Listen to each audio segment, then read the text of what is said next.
دلاور بتائیے گا یہ جو منقبت پڑھنے کا جو ایک انسان کو ایک عطا ہوتی ہے تو یہ کم لوگوں کو یہ عطا ہوتی ہے. اکثر لوگ شاعری میں بھی آتے ہیں تو وہ چلے جاتے ہیں دیگر موضوعات کی طرف، لیکن مرثیہ کی طرف رہنا، منقبت کی طرف رہنا، نعت کی طرف رہنا، یہ کتنی بڑی عطا ہوتی ہے؟ یہ بے شک یہ حضور پاک صلی اللہ علیہ وآلہ وسلم اور ان کی آل کا صدقہ ہوتا ہے، عطا ہوتی ہے.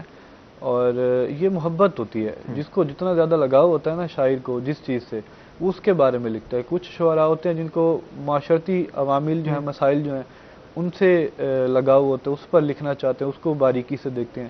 کچھ لوگ جو ہیں وہ حضور پاک سے مودت، ان کی آل سے محبت رکھتے ہیں. تو آپ ہمیں کیا سنائیں گے حضور پاک صلی اللہ علیہ وسلم ان کی آل سے محبت کے میں ایک حوالے سے؟ منقبت پیش کرنا چاہوں گا تمام احباب کی نظر. اس کا عنوان ہے مسلسل ہے. مسلسل ہے.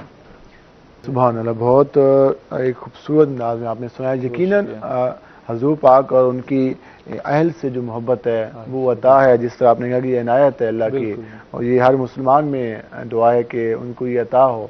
اور اس کے ساتھ ساتھ کوئی اور آپ ہمیں منقبت سنانا چاہیں جو اس حوالے سے، تو وہ بھی ہمارے ناظرین ضرور سننا چاہیں میں گے. حاضر خدمت رہوں گا. جی، سامعین کی خدمت میں، اہل ایمان و اسلام کی خدمت میں ایک اور منقبت پیش کرنا چاہوں گا کہ سبحان اللہ، سبحان اللہ. بہت شکریہ دلاول، آپ نے خوبصورت انداز میں، ایک محبت بھرے انداز میں جو آپ نے منقبت ادا کی، اور یقیناً ہمارے ناظرین نے بھی اس کو جو سنا ہوگا اس سے فیض حاصل کیا ہوگا. آپ کا شکریہ، آپ ہمارے پروگرام میں آئے اور ہمیں خوبصورت جو الفاظ میں منقبت سنائی. ناظرین، ہم جائیں گے ایک بریک پر، اور بریک سے واپس آنے کے بعد جو کرشی صحت کا سفر ہے وہ آپ پروگرام دیکھیں گے. تو جاتے ہیں ہم ایک بریک پر.